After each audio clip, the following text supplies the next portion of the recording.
A huge turnout for Amanda and something massive like you expected. Always massive, always big.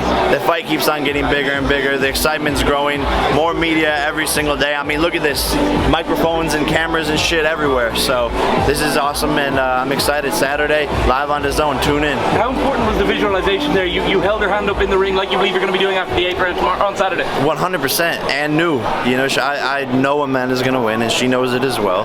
And we're just manifesting it, speaking it into existence, and that's real. That's powerful. So I think she feels it. I feel it, and you know, New York feels it, and the Latina community feels it as well. She's going to get this W. Are you going to have to kind of have a word with your brother and say, stop getting my enemies on the podcast? Dana 1 week, Masvidal the next is constant. No, I want my brother to have all of them on the podcast. It just grows both of our brands. It grows both of our media empires, and they're always talking about me. I'm always in the title. It's like Masvidal, Jake Paul, Dana White, Jake Paul. So it just grows everything that I have going on. And my brother's smart. He knows what he's doing. So yeah, I encourage him to keep on killing it. What do you think when he said that you should stop calling out Bisping? He thinks that it's a silly call out. I didn't even see that, but I also think it's a silly call out. Like, that's an easy fight for me. That's a 1-round fight.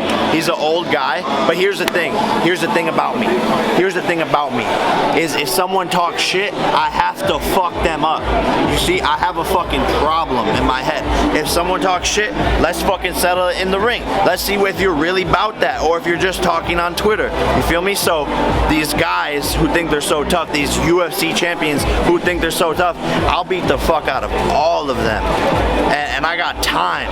I got time to do it. I'm young, so any of them can get it. As fast as we get these deals done, I'm knocking them all out. So Bisping wants to talk shit, cool, let's get in the ring, motherfucker. You pussy. If anyone wants to talk shit, get in the fucking ring. You pussy. Masvidal, you pussy. All these guys are all talk, they're cap, and their dad, Dana, fucking owns them. They're a bunch of fucking pussies that hide behind the fucking contract. How do you feel about I'm mad. How do you feel about being in the entourage for once, as opposed to being the main attraction for it? Oh no, it's cool. It's cool. Like, I'm here to support Amanda. I moved my fight into August just so that I could have time to come here and just be a bystander, just be a promoter.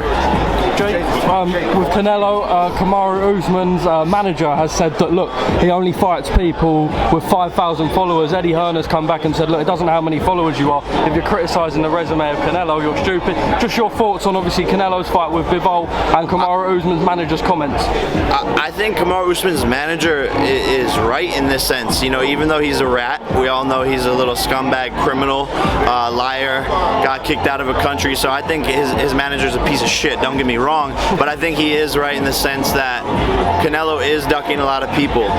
You know, fight Benavidez, fight Charlo. Why aren't those fights happening? And you know, he's not fighting any really big names. These guys are relatively unheard of, and that's why I want to get my hands on Canelo as well. I think that'd be a massive pay-per-view and massive entertainment spectacle. So Tommy Fury didn't stop his opponent last week, like you said that he should, to sort of reenact the hype of the fight. But it's a fight that, you know, Tommy called for afterwards. His performance was strong. He had his opponent down. His opponent, he said that his opponent would beat you. Just your reaction to the fight itself and his performance.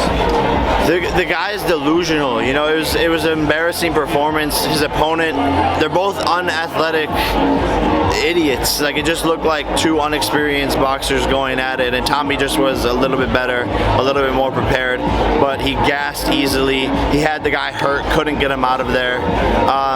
So yeah, look, I'm ready for that fight. We'll see if it can happen, but at the same time, like, he's not that big of a draw, right? The stadium was empty. No one really came for him. You know, there was a couple people in the stands or whatever, but he's not as big of a name or as big of a draw as he thinks he is. I'd almost rather fight his dad, John Fury. Like, that would be more entertaining. Obviously, you've got big. You knocked out Nate Robinson, then Shaq and Stephen A. Smith. They said they wanted to see you fight Kendall Gill, who has four professional fights, 4-0. What you think about a fight with Kevin Gill and yourself? I don't know who that is, but More of a superstar in the NBA. but yeah, no, I mean, cool. Let's run it. But if these NBA guys are dumb enough to do that again to themselves, then no problem. You know, like they saw what I did to their homeboy. So if they want to get knocked the fuck out again, sure. Like I said, I have time for all of these guys.